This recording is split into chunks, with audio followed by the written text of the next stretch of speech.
10 years now. Tony Bowers. Right. Tony Bowers teaching math. Yes. 10 years. How long for 10 years? Mm-hmm. But not for a school.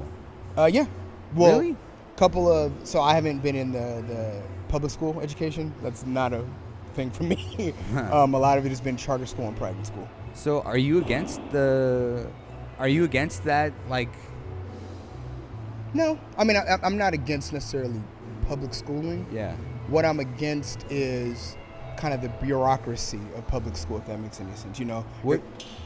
Just go ahead. Okay, you're kind of taught, or not even taught, you're really kind of told, like, this is what your curriculum is going to be, this is how you do this, and don't deviate. Would you put your kids in public school? Depending on the district, yeah. Like where we are up in Santa Clarita, like, yeah, like we have great schools out here. Yeah, Santa Clarita is kind of a crazy place, man. Ugh. It's kind of a crazy place, especially here right now in 2020. I mean, I've heard some of the cop things that are going on out here. It seems like it's a lot more than West Covina, like where I live. We're gonna get into this, and people are not gonna like me after we have this conversation. So here's the thing, though. You're allowed to. Go ahead. Just give me what you thought. So, I mean, it's what I've always said. There's a certain paradigm that comes with living in a place of affluence. That's just how this works, right? That paradigm is an expectation to be safe, but there's also kind of this kind of undercurrent, I don't want to say of racism, but if there's anything of color that is happening, it's a little weird, you know? So being a black guy here in Santa Clarita, and just kind of saying, like you were saying a minute ago, like seeing all the things that are going on with the police right now, it's a bit challenging for me.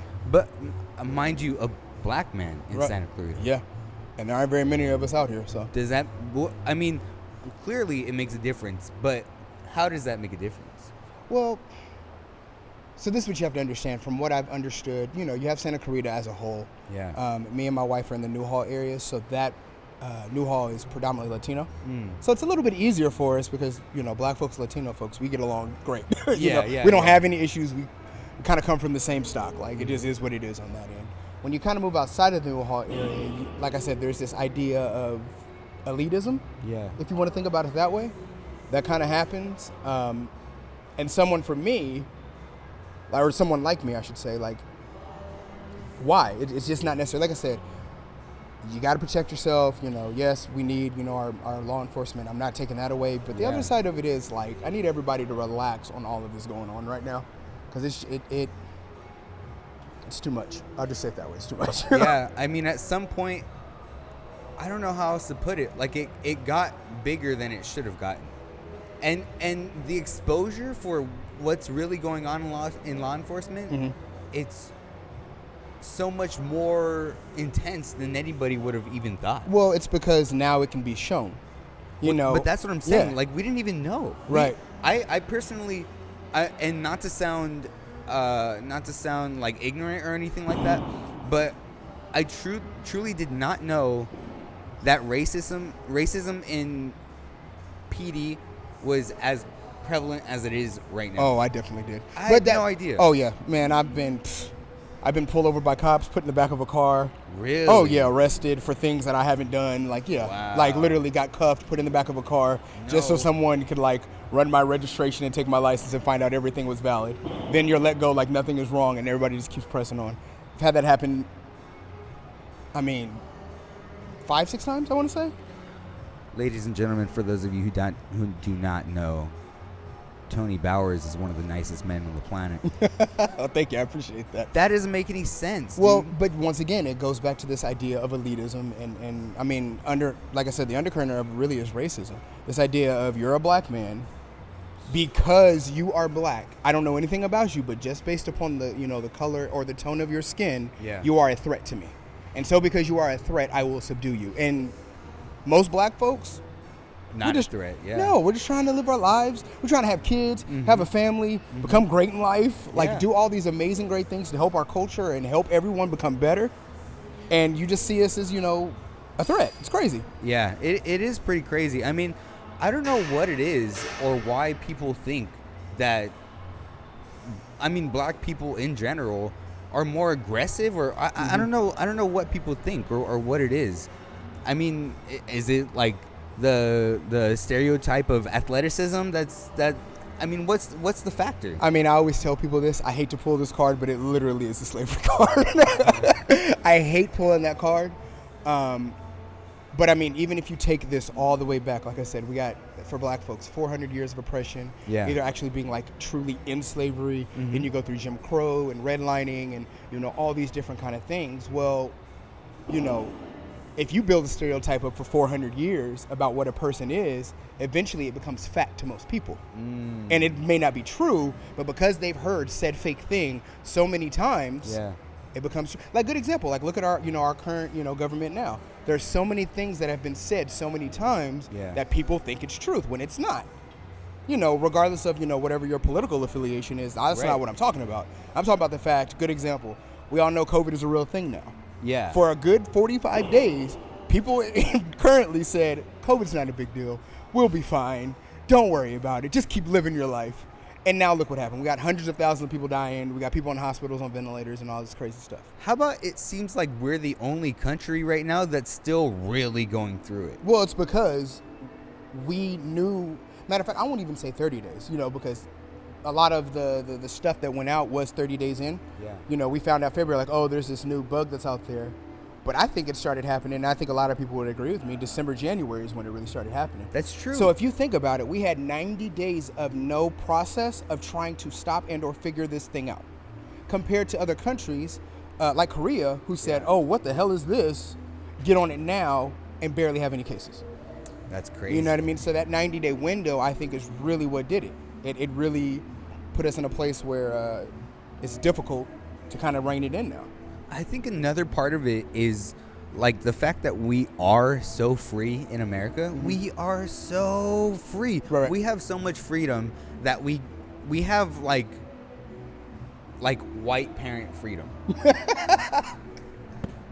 Explain to me what that means. Like, you know how when you're walking through Walmart and you see the white kid that's like, you know, screw you, mom, you know, I want Wonder Bread. That kid, we're that kid to the government. Right. And we're like, screw you, we want to go out. And we keep going out. And that's the issue now, because when this first all started, it should have been handled totally different. It's funny we're talking about this. I literally had this conversation with my dad the other day. Not that I will ever run for president or anything like that, but I'm like, this whole idea of like the stimulus package, what this is in my head, and clearly this is my opinion, but this is what should have happened. We found out about this in February, March. Oh my God, COVID is real. People are going on ventilators. People are passing away. Oh my God, we don't know what we're going to do. Let's figure this out. Instead of saying, hey, everybody, let's do these stay-at-home orders for 2 weeks and see what happens, what should have happened, in my belief, we should have shut down everything for 3 months, 90 days. Nobody goes to work. Everybody stay home, enjoy your family, enjoy your loved ones. The stimulus package actually would come from whoever you work for. That way they don't have to fire or furlough anyone, and the government then pays the companies to be able to pay us. 90 days, everybody's still getting paid. Nobody loses any money. 90 days later, this thing is probably eradicated. We could find a whole cure, and now we're back on. And in June, we could have been having our summer. Everybody could have been at the pool in Vegas and having a good time and no worries. But because people are so quick to put on pressure about things they don't like, and people fold under it, this is why literally we're probably going to deal with this for the rest of the year. I think, and I hate to say this, but I think even longer than the rest of the year. I mean, it's going to get worse again towards the end of the year. We know, flu season. It's going to get worse. No doubt. I just don't know or when the end is going to be, and so that's what makes this whole process interesting. Instead of, not martial law, but instead of really putting down a hammer and saying, like, look, guys, I know we want to go out, but we need to have some self-control and maybe some moderation. Like, we got to stay home, because if we don't, we all going to get in trouble and die or whatever. Like, I don't remember where I saw this or what country or specific city it was, but somewhere in like Colombia or something like that, the cartel is out there and they're like, stay home or else you're dead. Right. I mean, and I'm not saying we need that. I don't think we need that whole idea of like martial law, but I do think that we as people should be able to like moderate. Yeah. All I want to do right now is go to the beach. That's all I've wanted to do for the last 3 months. Yeah. I was pissed when California shut the beaches for 4th of July. Because that's what me and my wife, that's what we were doing. We were going to the beach Yeah. to have a good time. But the other side of it is, okay, if you need to shut down the beaches so that less people can get sick and we as a country can heal, Yeah. then do what you got to do. It sucks, but it is what it is. But to me, though, it seems like the beach, I mean, you're social distancing. And you don't, when you go to the beach, you don't want to talk to the family that's right next to you. Right, that's you know weird. what I mean? Yeah, you're at least 6 feet away from the family right next to you. Right. No, I agree. Like, I think, I mean, it's the same thing, like, you know, when we talk about, especially now in California, like, Yeah. okay, anytime we go into a place that is enclosed, we have to wear a mask. Great. If you're outside, social distance. Well, So then can we take the mask off? the or? beach is outside, Yeah. so why can I not go? Yeah. As long as everybody has, you know, their social distancing orders, and you know, I saw a picture back a couple months ago where people like drew boxes in the sand, and it like Oh. helped to be able to, you know, get your 6 feet Yeah, apart yeah. and all that other kind of stuff. I think it would have been okay, but you Yeah. know, Yeah. I mean, we I don't can, run anything, so we can figure this out. Let us go to the beach. You know Yeah. what I mean? Let us go to the beach. That's all I've said. Like I said, we do need moderation. We do need to be able to go through the process of figuring this out on our own. Yeah. But I also do think that, well, the government, if you want to call it that, or you know, whatever the powers may be, Yeah. they also should be regulating better. Because another thing I've been saying too, and I don't know if this is happenstance, but like, you know, everyone is reporting that COVID numbers are still currently going up. Well, there was a point for 2 months where we weren't able to get tests in because COVID tests weren't out. Yeah. So my question has been, well, are the COVID numbers going up because we're getting all of these backlog tests that are now showing people as positive? Or are these current tests that are going on right now that are then showing? Because if they're backlog tests, well, then it's a false number, which Yeah. means actually we're probably going down. But if they're real, like if it's real life and numbers are still going up, that curve is going up again, yeah, shut everything down. I got that. But, Yeah. you know. That's true, man. And the other thing about it is some tests come back that day, and some tests come back in a week. Some Right. tests come back in 2 weeks. Mhm. So, I mean, I don't know. It's kind of hard to say, like, today, oh, we just got a new number. Yeah, but, you know, what day were all of those people tested? Were they all Exactly. tested on the same day? And they weren't. I can guarantee that They were because not. if there are some people that are getting back a test in 24 hours, Yeah. some that are 7 days and some that are 14 days, Mhm. I guarantee you go look at the actual numbers, there's going to be a mix in there. So if this person was tested 2 weeks ago and today we're reporting it, it's not a true number yeah. at all. So of course your numbers are going to spike. Yeah. That's true, man. I don't know. So with that being said, has any of this affected any of Bowers Enterprise? No, not really. So the nice thing about like owning your own financial firm, I like to do a lot of stuff in person because it's just easier. You can talk to people. But we have technology today, Yeah. so it's easy.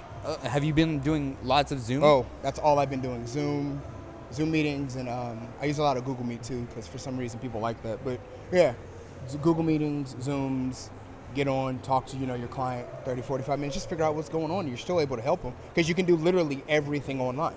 It's just you as the owner, or you as whoever, you just have to get used to that weird spot where you're like looking at the camera Yeah. and you're not really talking to the person, but you're kind of talking to them. Yeah. Once you get past that, it's easy.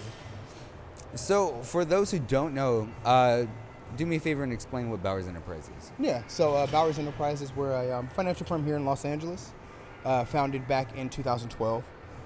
Essentially, make a long story short and keep it simple, we just are teaching millennials right now how to make their money do more and how to retire with more money ever, right?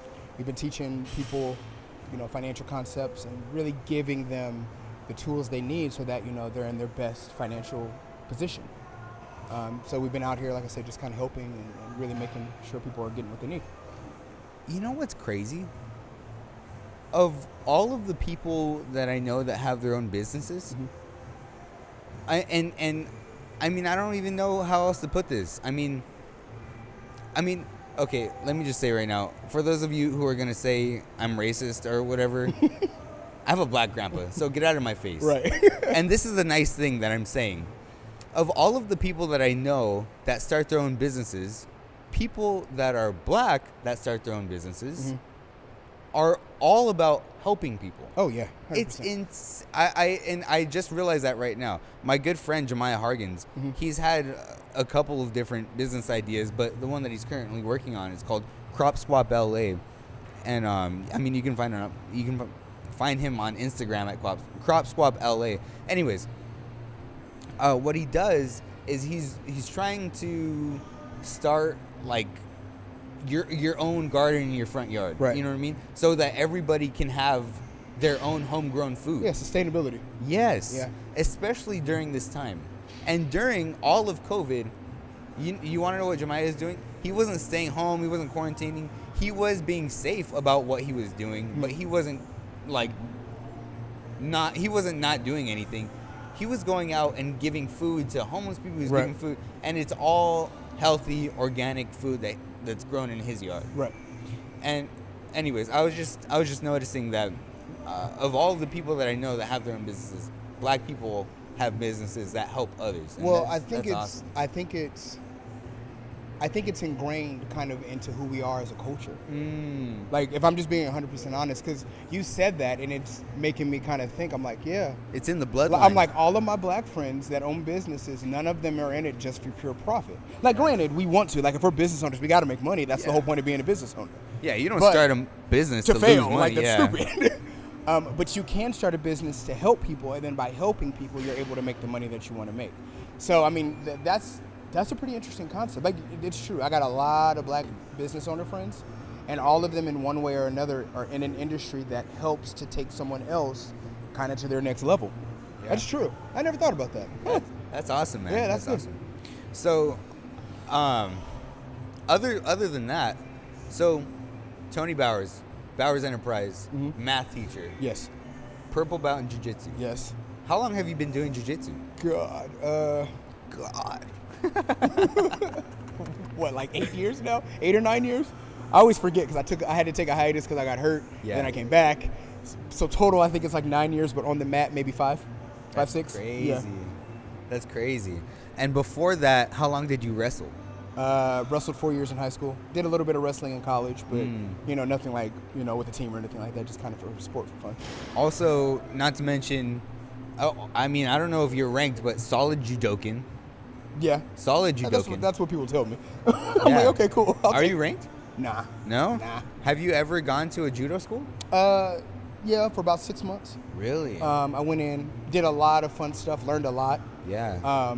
Where I was saying, I got hurt. That was one of the things. I went from jiu-jitsu to judo because I wanted to be able to kind of get my ground game or my stand-up game good.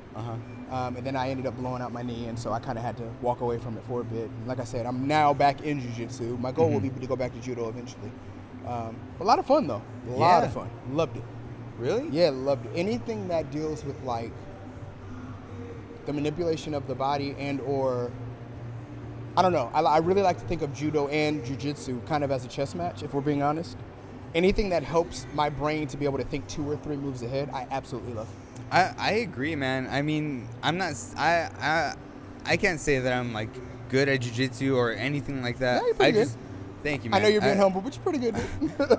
I just want to say, it that does make sense. I mean, that's the perfect way to put it. It's like a chess match. I mean, I would say wrestling is like checkers because you're one. Right. You want to. It's like a points game. It is, and I mean, really, at that point, there's only one thing to do, which would be to pin your opponent. Yeah. And pinning someone and submitting someone are 2 totally different categories, arenas. Because you could submit someone from anywhere. There's I cannot remember his name for the life of me, but that one UFC fighter, he's a heavyweight. He likes to get the Ezekiel choke from being mounted. Right. Yeah. Like, it's insane. But you cannot have that same... Like, there's nothing similar to that in wrestling. No way. Like I said, in terms of takedowns, in terms of body movement, in terms of understanding angles, jiu-jitsu and wrestling, pretty similar. Yeah. Past that, nah. Like, good example. In wrestling, we're told you never go to your back. In jiu-jitsu, that's the first place you go. It took me years to deprogram myself to think that going to my back was okay. When I first started jiu-jitsu, I would get rear naked choked and choked out all the flipping time because I would go straight to my belly because I'm like, oh, this is my safe spot. Up, choked. Yeah. So, yeah. I mean, I don't know. I wrestled for a little bit in high school, and I would agree with you that, like, going to that turtle position, but are you saying, like, belly down? Like, all the way belly down? Belly down, turtle. Anything that involves Not being on your back. not being on your back Yeah. is a safe place in wrestling. Yeah. Like I said, but when it comes to jiu-jitsu, that's like prime time, like A1, like, oh, you're stupid. You about to get this work. Like, Yeah. goodbye. So, you just have to get used to that. So, all in all, somewhat similar, but not really, but kind of. Yeah, I mean, Yeah. it has its similarities, and it's this and that. I mean, obviously, no gi more so than Oh, gi. 100%. What is your preference? Oh, Your- I love gi. Really? I love gi. Sorry for all of you that are listening that are no gi, like, fans and just that's what you love. I'm sorry. I love you guys too. I just love gi. It's so much more technical. Yeah, I mean, Yeah. and as you know, I come from 10th Planet Jiu-Jitsu. Shout out 10th Planet West Covina. 10th Planet Covina, sorry. But I would say that in some ways it is more technical to be without the gi, and in some ways it's way more technical to be in the gi. Yeah. It just depends on your game. Now, you know what? That is a true statement. I think it depends on where you come from. So for me, coming from wrestling and starting jiu-jitsu, no gi was kind of a good segue into gi for me. Because, you're used to dealing with, like, no grips. You're used to not being able to hold on to anything. You're used to literally just, like, breaking someone's neck so that you can pin them. That's just part of, like, that's just what you do. So Clubbing the back of the head. Exactly, like destroying people, like crossfade, like that's what you do. So to go from there to no gi, it made sense. But once I got in the gi, I just realized how much more control you can have, how much more movement there is. Yeah. And I kind of fell in love with it. Not like I said, and not that no gi is bad, because I mean I got a bunch of no gi experience in there too. I mean Robert knows that yeah. So did you start in the gi or not in the gi? I started in both actually. So when yep. So graduated high school, went off to college. There was a local gym in Riverside that came to UC Riverside that would like do classes for us, whatever. And so they did like Monday, Wednesday, Friday gi, Tuesday, Thursday no gi. And so I got kind of exposed to both. Yeah. And so I initially started, like I said, more on the no gi side because that's what was the most familiar to me. I was actually, to be honest with you, being 100% honest, I was actually afraid to get into gi. Really? Because I knew as soon as I put that thing on, I was like, I'm not going to be able to like keep up with anybody. I'm not going to be able to beat anybody. I'm not going to be able to like win. It's going to suck. And it's a slower game, isn't it? It's a slower game in the gi. It's a much slower game. So this is the thing. I think no gi is a little bit less technical but quicker. I feel like in the gi is a slower game but more technical. Just because with a gi there are more grips, there are more holds, there are more things that you have available to you. Like in no gi, you still can have grips, but I feel like there's a lot more pinning of body parts rather than holding body parts. I've learned that no gi, specifically the 10th Planet system, is like it's like using your own limbs as the gi. Right. It's so weird. Yeah. It's so weird. Compared to having a gi, using that piece of cloth to manipulate a person into whatever, I guess, position or whatever thing you're looking to have. Yeah. No, I agree with you 100%. But you know what, though?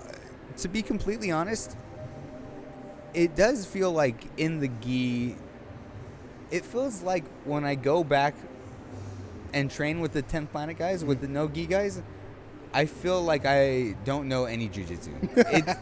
It feels so weird. But then I come here and train with you guys in the gi, and I feel more comfortable probably because I do have those grips. Right. And, I mean, you started with a gi. Yeah, I did. And so now that you're basically doing the opposite of what I did. I started with no gi and went into a gi. You started with a gi, and now you're going no gi. So there's still a waiting period or an incubation period you have to be comfortable with. Like I said, I prefer a gi, but I'll go no gi with anyone all day because I'm okay with that. Yeah, you know it. I know it enough that I'll be okay. It's still weird and a little awkward, but I got it. Yeah, you just don't prefer it. Exactly. So, but which one do you prefer? It depends. Of course it does. If I'm going with you guys here, but we're going no gi, I prefer no gi. Yeah, okay. But if I'm going, I mean, I've never trained with anybody over there with a gi. Yeah, I was gonna say because there's not gis there. It's only no gi. You're right, Okay. exactly. But sometimes guys will wear gi pants there, Okay. and I don't know if I'm allowed to, but I do grab the pants. Yeah. Why not? I mean, it's the same thing if you're in no-gi grabbing shorts. It's the same thing to be able to, pin or push down or whatever. Yeah. Same yeah. movement. You just got a little bit more to grab on because gi pants are thicker. That's true. Yeah, that's true. That's true. It's basically the same thing. Yeah. But yeah, man. Thanks for doing this. Honestly, Dude, thank you so much. Bowers Enterprise, math teacher. Yep. Purple belt in jiu-jitsu. Yep. Brown, hopefully soon. Please, I need my brown belt. Coach, if you're listening, give me my brown belt. No, I'm joking. Shout out Professor Ramon. Yeah. What else? Father. Yeah. What else? I mean, I do a lot, dude. I mean, like I said, been teaching math 10 years, have my own company, husband, dad. Entrepreneur. Yeah. Entrepreneur. Working on another business venture right now that should produce some other things. Mm-hmm. And, I'm just a busy guy. Just my whole goal in my life, like I kid you not. Everything and anything. Everything and anything is it's two reasons. Mm-hmm. Number one, to leave a legacy for my family. Yeah. Straight up. And number two, to show people that if you put your mind to something, you can always do it. Well, if that's your goal, I think you're close to accomplishing it, man. Yeah. I really do. That's awesome. Yeah. I'm really happy for you. And for those who don't already have you on social media, where can we find you? Instagram, IG, Anthony Bowers Jr. Facebook, same thing, Anthony Bowers. BowersEnterprises.biz is my company website. So if you want to go there, check it out, you can do that too. Terrific. Yeah.